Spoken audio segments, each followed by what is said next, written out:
اگر ہمیں load shedding کو محدود کرنا ہے تو ہمیں اضافی وسائل درکار ہوں گے. اس کی ہم نے آج درخواست کی ہے وزیر اعظم سے بھی اور کابینہ سے بھی، جس کا ہمیں امید ہے مثبت جواب متوقع ہے.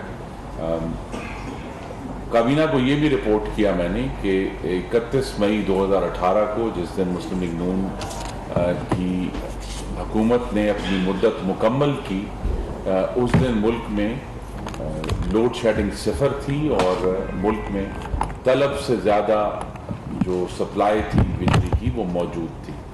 تو کابینہ کو یہ ایکسپلین کیا گیا کہ پورے ملک کے جو فیڈر ہیں ان کو کیٹیگریز میں ڈیوائیڈ کیا گیا ہے، اور 7 کیٹیگریز ہیں.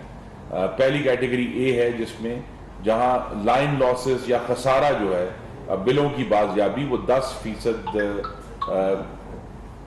میں اس میں جو کمی ہے وہ 10% سے زیادہ نہیں ہے، وہ کیٹیگری اے ہے.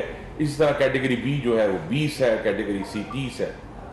تو یہ جو ہم کہتے ہیں کہ جو صفر لوڈ شیڈنگ ہو رہی ہے، اس کا مطلب ہے کہ جو پہلی 3 یا 4 کیٹیگریز ہیں فیڈرز کی، ان میں کہیں بھی بجلی بند نہیں ہو رہی.